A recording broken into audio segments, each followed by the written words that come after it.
Hey, everybody. Welcome to Post Political Podcast. We have a special Tuesday night episode for everybody. We're going to be talking with Brad Leo Lyon, and he is a writer, producer, director, credited on 30 plus movies. You can check him out on IMDb. He is putting together a movie called Let's Party. We're going to talk a little bit about that. First off, I want to bring in our sponsor, Vermin Supreme Institute. As you guys know, at this point, the Vermin Supreme Institute has three major arms: the education arm, the public works arm, and the political arm. We work to help bring more education to folks. We also bring more mutual aid across the country, and we're also trying to help third parties, try and beat the duopoly and win elections. So check it out, verminsupremeinstitute.com. And I'm going to bring in Brad. Brad here. Let's see. Here we go. How's it going, Brad? How you doing? Fantastic. Yourself, buddy? Good. Thank you for having me tonight. Yeah, no, thanks for jumping on. I'm excited to do kind of a special episode. I know schedules are tight and things are crazy right now, so I'm happy to have you on a Tuesday. Well, my thanks on behalf of our whole Let's Party team for you to make a special episode on a Tuesday just to have us come in. We're really absolutely. And I just actually put the link in the comments. So if you want to learn more, we're going to talk about it a bit more, obviously, on the podcast. But you can click the link and go and donate as well to the Indiegogo that I put right in the comments. So let's get started. First off, I wanted to hear kind of your background on kind of what your work has been up to this point, and some of the films that you've been working on, or TV episodes, or anything that you've really been working on. Let's hear about it.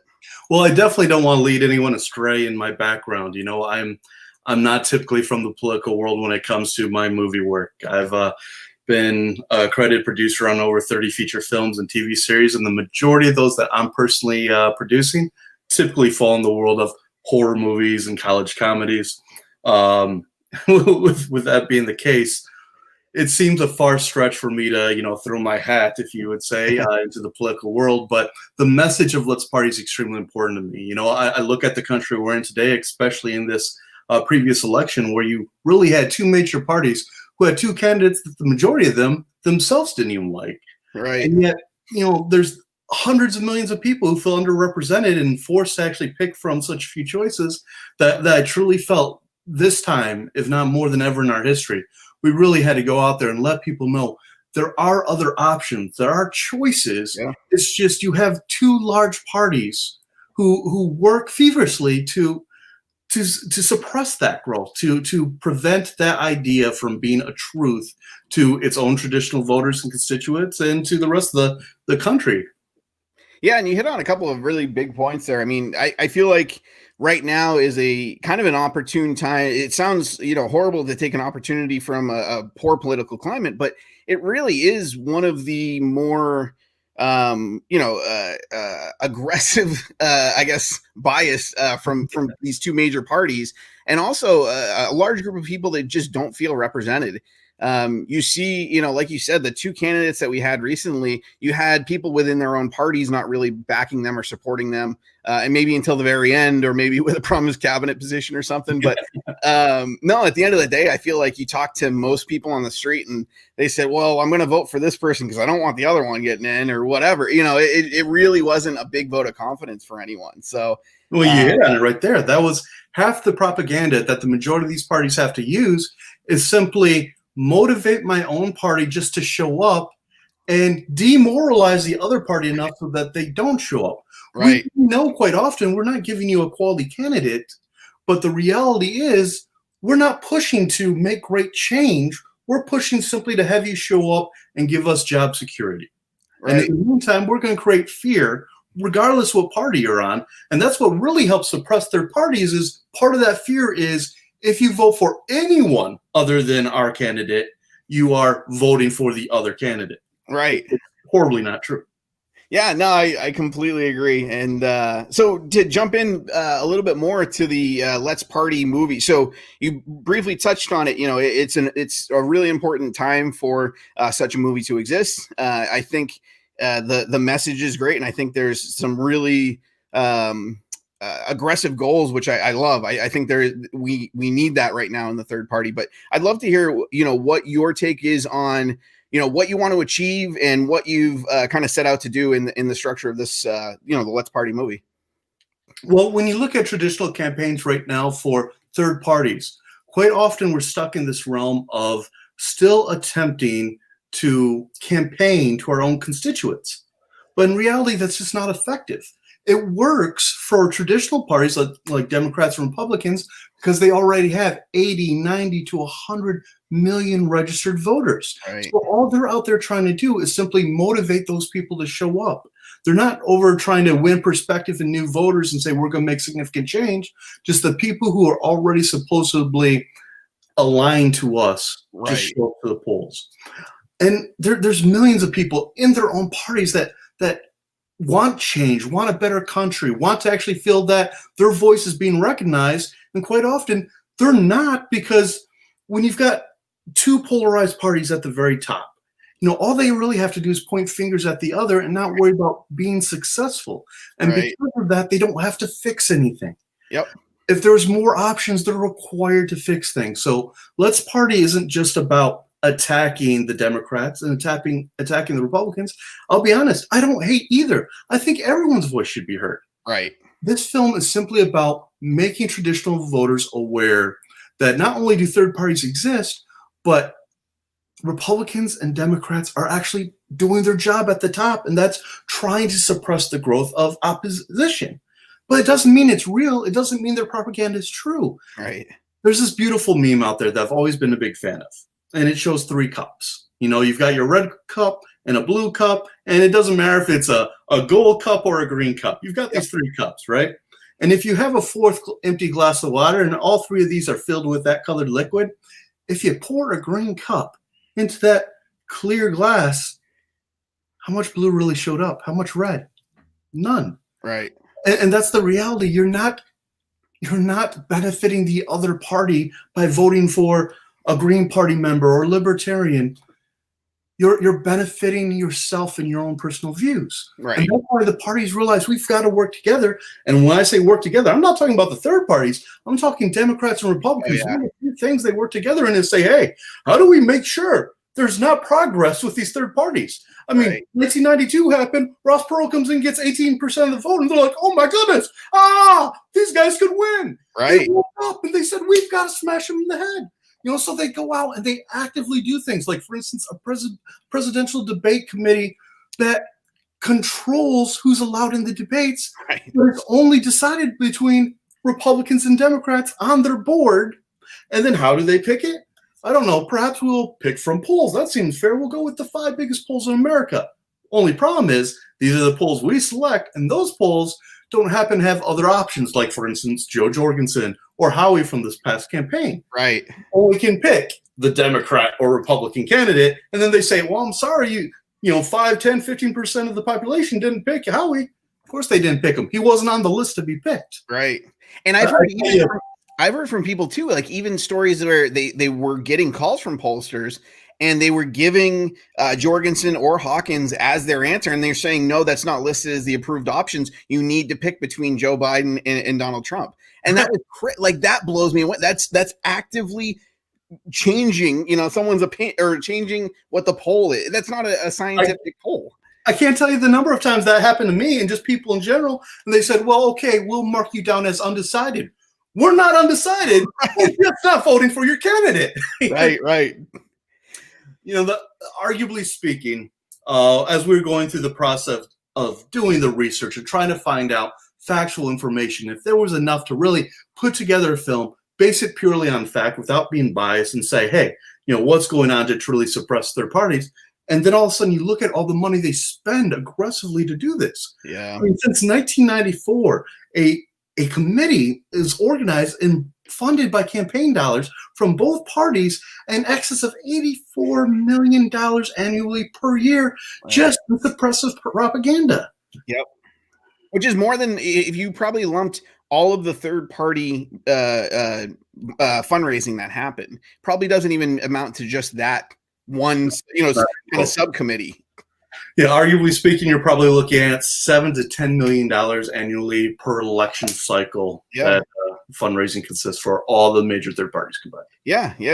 No, it's insane. The outspend. I mean, and a lot of folks use that as, and I think it is a good benchmark to start now. But I'd love to see, you know, us not having to use these qualifiers to really show that we've been successful during these elections. And it's, you know, kind of jumping a little bit into the political side. You know, what was your political journey? I guess, like, how did you get to the point where you were, you know, wanting to speak up for third party voters? Well, I'm not going to mislead the audience at all. I could try and pretend and hold a cap on my face and act like, you know, I had no interest whatsoever in politics. That wasn't the case. Matter of fact, if you do a little research on me, you'll find out I had quite an interest in involvement.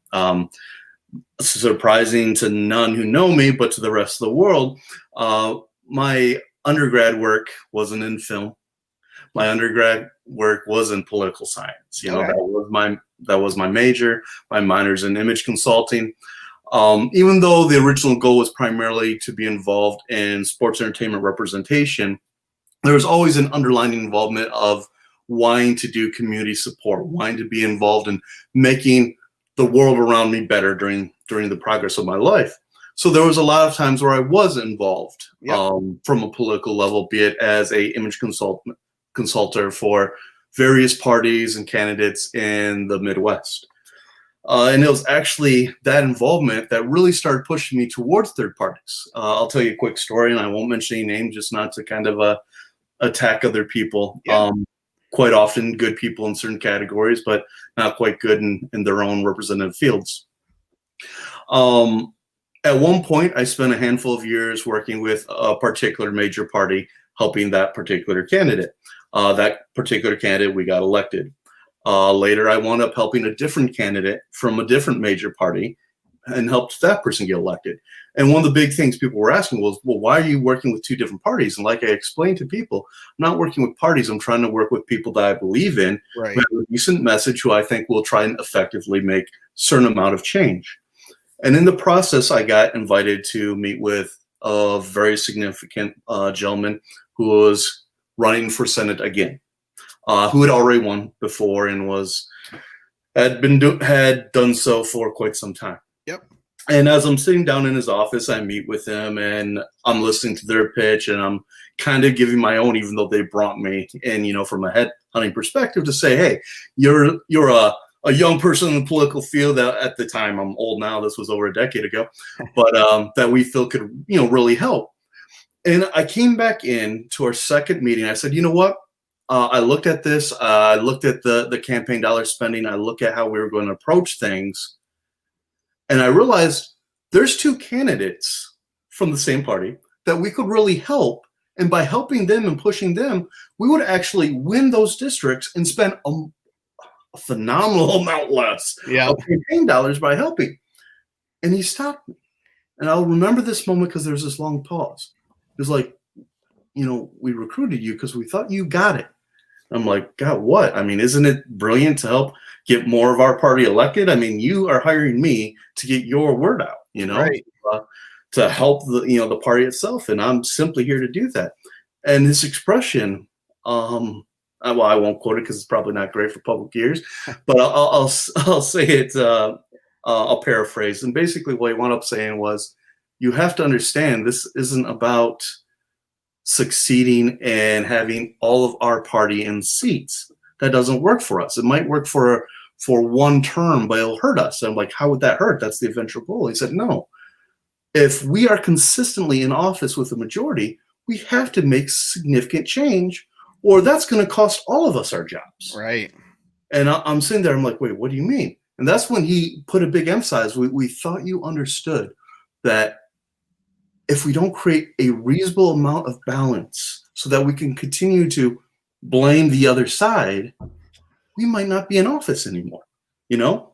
And this person has already been in for numerous terms. So I'm sitting there and becoming aware that he doesn't care about the message and the platform of what he was pushing. He just cares about continually being there, continually sitting on his board, getting the the stipends for sitting on the various committees the lobby has set up for him. And I'm sitting there and I'm just becoming aware of how little the parties really care. It wasn't about progressing to create these changes. It was truly just about job security. And that's why I pulled away for nearly a decade.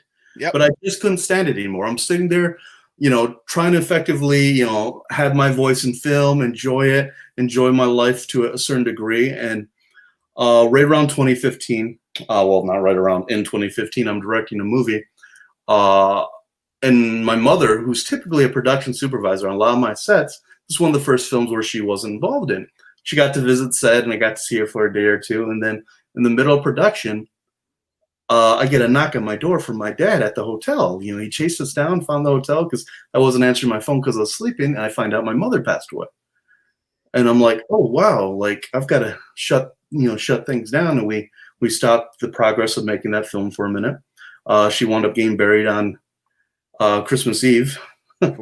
Of all, yeah, tell me about it. It was actually supposed to be the day before, but they undug the wrong hole, so we didn't even have the right plot to put her in.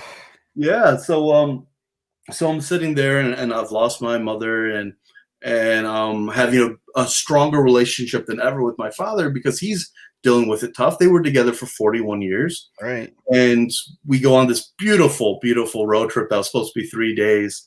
And 3 months later, we're still on the road together, and I've completely stepped away from film for a while, and we're progressing. But I remember my happiest moment in my life. People are like, "Didn't you win a world medal or do this or that, do that?" I'm like, "Yeah," but my happiest moment was the day I was actually able to get my dad a brand new car for his birthday. Man, I actually felt like I succeeded. I'd done something for him, and for my family. And then he passed away 2 days later. And also, that was my last family member. And I kind of was stepping away from everything. I was stepping away from film, from a depression level, perhaps even stepping away from life. And during that time frame, I realized that my biggest motivations to succeed in film and in life in general had always been to try and provide for my family. And not being married and without children, that family was, my parents, my loved ones, and when they were gone, the more and more these political situations were happening, I was realizing I might not be able to do things for my immediate family. I might not be able to make their life better. And that's, kind of being depressing for me. But perhaps I can at least strive to make other people's lives better. And maybe that'll be a motivator to have the better life that I once felt like I was having. And that's kind of what Let's Party's about, creating a better place, better life for those around me. Oh, that's great. And to be able to, turn such a negative or really hard to, to break through that depression or that two major losses happen kind of, real close to each other with two close family members. I mean, to be able to turn that into something positive is it says a lot about your character. It does, it's a good not only just a good story, but it's good to see people. It's good to show an example, I guess, of people being able to take something that does affect them so strongly in a negative way and find a way to turn that into something positive for others. I one of the big things I get, the big philosophies I have, I guess, with the third parties or even people in major parties and all that. I will talk to anyone about anything they want to in the political spectrum. I will get on board with something that they want to fight for, as long as they're being kind, as long as they're looking out for other people. I think it's probably a just cause. I think there's something that I can bring to the table to help, even if it's something that I don't strongly, it's not my number one, big button issue, hot button issue or whatever. I want to provide some help there because at least, someone is passionate about it and someone does really want to make someone's life a lot better. And that's where, I think that's what aligns a lot of people. And I think that's what you and I talked a little bit, prior to coming live. And we got into that a little bit, trying to bring different third parties and even folks that have primarily been in the major parties. How do you bring those folks together? And typically we all do have very similar goals. If you're a person that has empathy, period, you have a feel, even if you get hot-headed about something and maybe say something that isn't, rainbows and sunshine, you're still trying to make the world a better place in your mindset of what that better place is. And typically we have all these very similar goals, and it's just a different, how are we going to get there? And that's where we have our arguments back and forth. But at the end of the day, we're all trying to, help the world get to this kind of higher, better, more freer, happier society, I guess. Well, the sad part is it's not necessarily even a higher society than what we're supposed to be. With the United States of America, this is who we're supposed to be. We're supposed to be a melting pot instead of just a stew where we're all just kind of floating around in the same water. But we can be what we're supposed to be. We can be what a lot of other countries around the world thought we were. Yeah. A lot of progressive countries are out there making a better mold for themselves. And quite often you'll hear from their own leaders, and they're saying, we're doing what you guys originally said 40, 50, 60, 70 years ago. We just weren't aware it wasn't happening in your own country. Right. And Somewhere along the line, it really seemed to get lost. Like it seemed that the machine that kind of fueled itself became the most important part of legislation that was being passed, and the reason that people even got into that part of politics. I mean, you look at even since I think 80s, 90s time. I don't remember the exact date, the inflection point, but there was a point where campaign finance went through the roof. I mean, it was really gradually growing, maybe with inflation, and then all of a sudden it 10x, 100x, 1000x, it really did get out of control. And you see the amount of money that can be placed into the political spectrum or the political realm, and what it does to those folks that maybe did have good intentions. But I'm going to be honest, I think I'm an ethical and moral person. If someone's, shoving $1 million in my face, I don't know, I have never had that moment and had to make that decision. I'd love to say I do the right thing, but that's a lot of money. I mean, that could help my family. That could help, people I care about who are struggling. That could do a lot of really good things. Well, I don't want to turn this into a term limits conversation, but make no mistake, perhaps that's the answer to that. Because I agree with a lot of people, including yourself. Many of these politicians may have really got into this for the right reasons. Yeah. And then things like what you're talking about just becomes, a motivator to lose track. And beyond just those $1 million bribes, there's a process of negotiation. And the more and more you develop, and you only have the Republican or the Democrat to negotiate with, a lot of times you're so busy trying to find the answer for your one thing, for the one thing that you're pushing, that you wind up negotiating so many other things that aren't necessarily for the benefit. It kind of goes back to what you're saying earlier, where you're happy to push a lot of things for other people who might not be your, on the number one thing on your agenda or your platform. Yep. And quite often, I think that's what happens with a lot of politicians. They do have a certain platform and a couple of goals, but then they lose track of caring about everyone else and caring about the benefits of the other people in that negotiation process. Yeah. And I think part of that, like you said, most legislation, you see things tacked on more and more to make those compromises to garner the votes that needed to pass in whether it be the House or even just local state governments and stuff. Mm-hmm.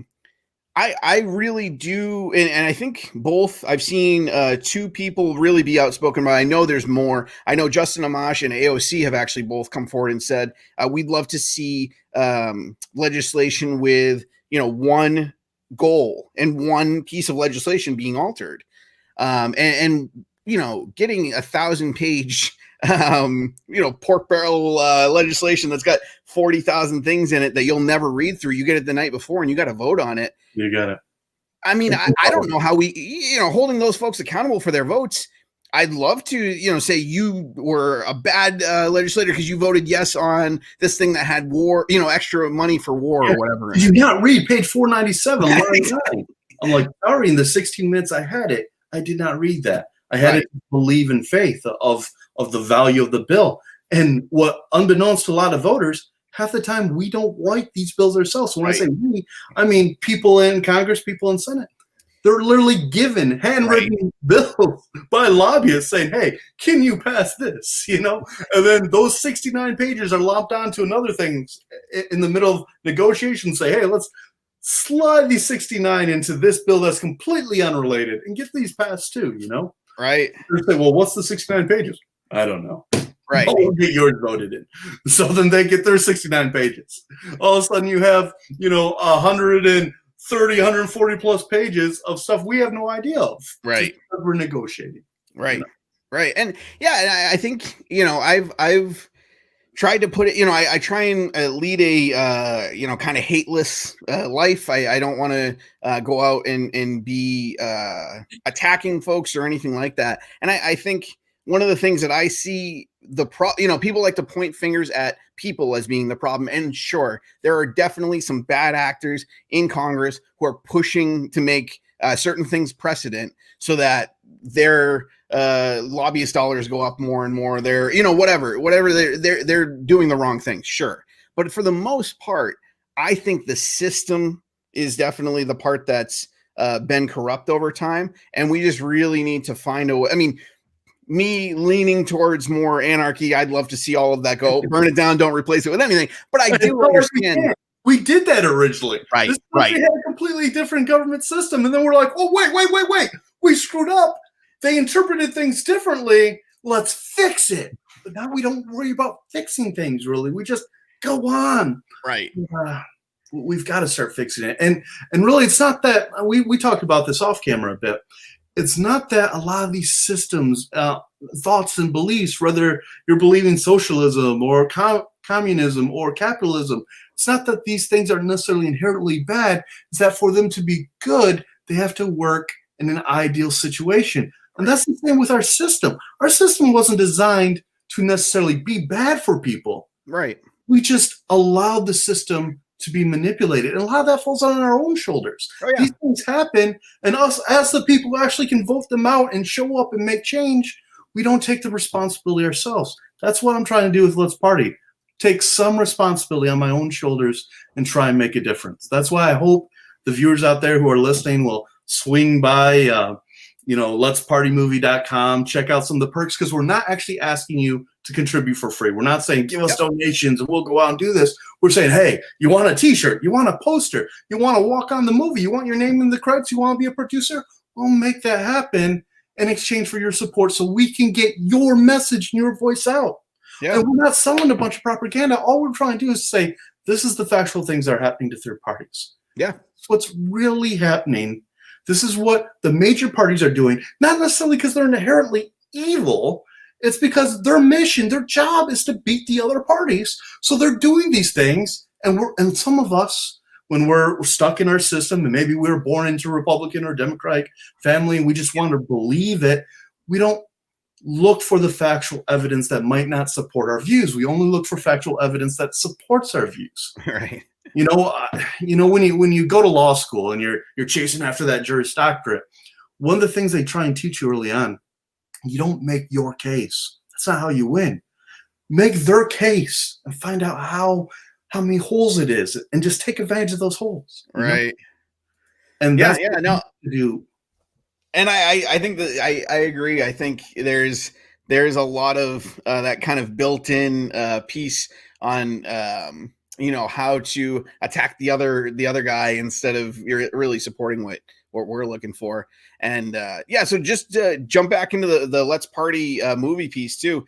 Let's give me a real elevator pitch, I guess, for what your vision for the actual movie. I know it's on the website as well, but like the kind of how it's structured and kind of how it delivers the message that we want to deliver. Well, the good part is, general public, there's a lot of people who love documentaries, but for the most part, it's not huge. If documentaries were huge, guess who would be selling $800 million at the box office and not in a typical Avengers movie? And I love it. I love all movies, man. If a good movie's made good, I enjoy it. Yep. We're trying to make sure that we are delivering this message in an entertaining manner. It's a narrative film that kind of follows around my life personally as a director, and shows me early on the original premise of the entire film was I was touring this country with a film of mine that I was releasing Thursday the 12th. Yep. And I was doing Q&As and other aspects. And while doing this, the country was at war with itself politically because of the actual election. Yep. And when you come to find out that, you might have different views, you see a lot of people who truly start to say and scream at times that your concept of voting for insert any other party is a vote for the other party, Right. And in doing so, I want to say, well, is that true? Are you right? Not to be Adam from Adam's ruins everything, but literally that was the thing. Like, Yeah. here's the facts. And that's what we want to do. We want to show you kind of the life of entertainment from, my perspective or a director's perspective, get a fun inside look at that, but kind of follow my tour around in a narrative kind of film story fashion. Yep. And then watch me as I go to actually answer these questions for you, where I find out, is supporting third parties wasted? Can a third party candidate actually win? What were they doing to suppress it when you find out they could and it's not wasted? Right. And then we progressively show you in detail, here's how they're suppressing you. And just, assuming we make enough from our budget standpoint, Yep. we really want to aim at also sharing, here's the logical pathways in which a third party can win. And turns out our system in place, where so many of us are really led to believe they can't win based on how our system is, actually, statistically, mathematically, no, it's the exact opposite. If campaigned correctly, we're in an ideal situation to be effective. Right. They've done half the work for us. They've literally made it easier if we understand how to campaign, not Right. to attack. Certain times I definitely lean toward views of libertarians, same way I lean towards views of the Green Party. Yep. But we're looking at a recent libertarian campaign. They spent a lot of time and effort going to each state once or twice, and not speaking and building. And then they went all the way up to states like Alaska. And yes, Alaskans need to have their voice heard too. But you're not winning the vote, driving a bus, losing days, spending thousands and thousands of dollars going up to talk to 4 people. Right. There's specific states where if you campaign hard and get your message out, you have a chance to build off of an independent registered voter basis. Yeah. And also a lot of Republican and Democratic voters, traditional voters who lean open-minded. Right. And you actually don't just campaign to fellow Green Party, fellow Libertarian, fellow ASL members, but actually say, Republicans, come, let us talk. Yep. Democrats, we want to hear you too, and speak to them. You could inspire real change in those states, and it doesn't take 100 states out of 50 to win, which is literally some people's argument the way our system's set up. Because there are red states and there are blue states that just lean heavily those ways. There's a select number of states you could go and campaign at. And if you actually got your message across and won some of those states because you're a strong candidate with a good platform and strong beliefs, and you believe in the things you say, and people believe in you, all of a sudden you're winning votes, electoral votes. And now you're in the game. Yeah, no, that's great. And I agree. I think that's a very good strategy. And I think it's something that, I think there's things that the parties do that we don't. I find it difficult that a lot of parties don't look at the past. They don't look at the past in other parties and what they've done, and they don't look at even what they've done in the past because they either have ego or we can do it better. We know the best way to do this. And in reality, maybe that's true, but you're going to lose nothing looking at what you could learn from the past elections and the past experience that may not have worked. Even if it was all failure, there is a lot to learn in failure. Mm-hmm.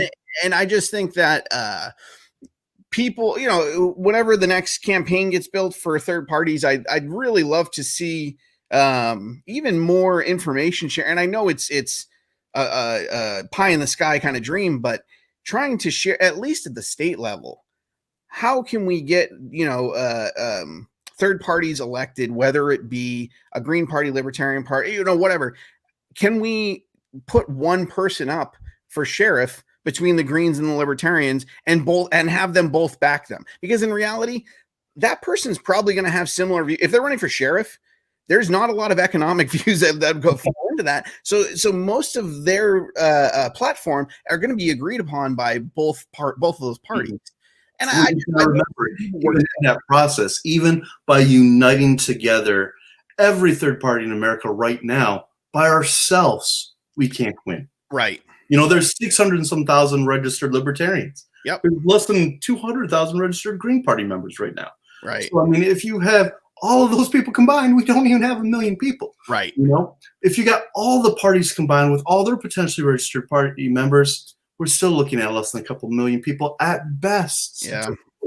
So we actually have to, no matter what we do, we have to realize it can't just be about people who share our platform. It's about reaching out to other platforms and saying, hey, we will help you. We want to be your voice too. Yep. Great politicians, if they actually follow what they're supposed to do, even if the people are from the complete other party that are supposed to hate them, we're supposed to listen. We're supposed to be the voice of everyone. When we get elected, we're everyone's leader, not just our party's leader. Right. And that's why we need to tell those people ahead of time. We need to, and same thing, even if great Democratic and Republican candidates were still pushed today, even if they went out and said, hey, all Republicans, come to this meeting. Yes, I'm a Democrat. I want to talk to you. Right. I want to hear your complaints and your needs, and I want to provide for you because guess what? I'm supposed to be your president too. Right. And I can't be your president if I'm not listening to you. And I can't be your president if you're not talking to me, not attacking me. So talk to me. Let me hear you and be your leader. Let me be your voice too. Make things change. That'd be a much more wonderful political climate to be in too. I mean, it would just you'd feel a lot more close to your fellow man or woman or person that has opposing views, just because you're all at least having the conversation about what you want to get done and how to do so. So, hey, it looks like we're wrapping up about the time. I want to get one last piece from you. What do we need to make this happen? I really believe in the message of the movie, and I really want to see it be produced and be shown to as many folks as possible. I use it for my own, sharing with my family members and things like that. What do we do to get there? Well, start with, the thing that I'm blessed about is having a great team to begin with. Matter of fact, as I'm looking over in your comment section, I want to give a quick shout out to Ryan Bedford and Daniel and Sarah, Carissa. I see so many people that are currently supporting our campaign that are here cheering us on, supporting us. Thank you guys so much. And that's what it's going to take for us to be successful, is great people like those people right there that are here right now with us. Oh, I didn't even see Matt had dialed in. What's up, Matt? These people who are a foundation of people who are out here supporting, trying to spread the word. But really all it comes down to, and I hate to say this, but it's just like every politician out there campaigning for a few dollars, we need the money to make a good movie. Right. Because one of the things that hurt us right now, regardless what third party you belong to, or even as an independent, is if we don't put enough emphasis into high quality media, when traditional voters are looking and thinking, hey, maybe just for a second, I'm going to go listen. Maybe I'm going to try and hear what they have to say. It might be the right thing for me. Then they see what we have and it doesn't feel legit. It doesn't have high production value. They don't take us seriously. So all of a sudden they're just pushing us away like, oh, this thing's a joke. I was hoping it was something better. So we need to make great high quality content. And I can do that for you. I can make a great movie that is honest and truthful, sends a good message, but doesn't attack any party and represents all parties. But we do need the help. That means I need people to go to, letspartymovie.com. I want you to check out the perks because I'm not asking you to do stuff for free. Become a supporter, become a producer, become a co-executive producer, attend the red carpet with me. Heck, we even have a big one where if there's any third-party chairs out there or campaign leaders out there or even candidates, we will literally come to your town. One of our biggest packages, we'll come to your town, give you a private screening. Who knows? Maybe you can have the red carpet screening yourself. I'll be there and give you a Q&A, and we'll give you the ammo. You can invite your own constituents and locals to come over and hear the message. We want to help. We're not our voice. We're your voice. So just check out that campaign. Go to letspartymovie.com. If you can't remember that and you want an even harder one, you can actually go to Indiegogo's website itself and you can search Let's Party, or you can go to igg.me/act/. Facebook.com/Let's Party, which is their direct link for us. Yep. And you can see that campaign. You can contribute if you can. You can share it. And if you want to search Let's Party for our group or go to Let's Party the Movie on Facebook, for instance, you can actually join our group on Facebook and get involved and help spread it with us. We even have a secret group for people who really care about our message that can join the team and push it all the time. We need activity. I need people like this list of people over here. Look at these comments. This is amazing. I've got half a dozen or more people there saying, hey, we love Let's Party. We want to make this happen. I need an army of those people. You give us an army of those people and we'll get this done. We'll make it a success. But we can't do it without you. We need that back and we need those funds. But if you give us those funds, my friends, we'll do something special. Absolutely. No, that's great. I just throwing up a few comments from the folks you were mentioning and talking about. No, I think this is a great opportunity to really show a larger subset of people what we can offer to the politically homeless. That's part of the slogan for the Post Political podcast. So hey, my door's open. I've got extra bedrooms. We want you. Come join us. That's perfect. And you're supporting, the Post Political podcast. People like you are the ones who are helping us. You're here helping us spread the word, helping us share this. So please don't forget guys like you, guys like Derek right here. Anyone listening to this, guys like this, guys like this guy right here. I mean, he's an excellent dude who's out here trying to push the message, whether it's ours, who's ever. He just cares about people who want to be active and make a good change. So listen to him. Go like his page, share his stuff, support him, and support those people that he's bringing on here so we can make a difference. I appreciate that. And like I said, I really appreciate you coming on. Like I said, I really believe in this movie. I'd love to see this. Like I said, for my own personal use, showing friends and family and stuff and trying to show people that there is something great to offer with third parties. And no, I really thank you for your time. I appreciate you coming on. And hey, for the audience out who's paying attention to this, don't think this guy's just all talk. He's not just bringing me on here. He actually contributed to it too. So he's not full of hot air, guys. These are real people that really believe in the cause. And we need more people like you so we can be your voice. The majority of people listening right now are probably third-party supporters or independents, right? And even though this film is targeted to traditional voters to bring them over, the reality is it's third-party supporters that are listening and independents that are listening right now that we need you to come on board and help us.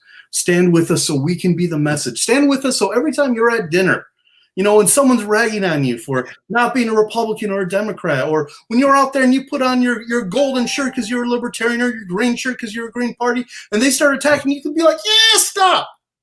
Check out the reality. Just check out letspartymovie.com. Don't say anything more to me before you at least are willing to listen. Because if you're not willing to listen to this, how great's your party if their members are full of people that won't listen? Right. So just listen to this movie. Click on it for a second. And then have another conversation. I bet you what? Some of them, not all, because you all know how some of us are, including myself at times. But some people will be like, you know what? I didn't know our party was doing that to you.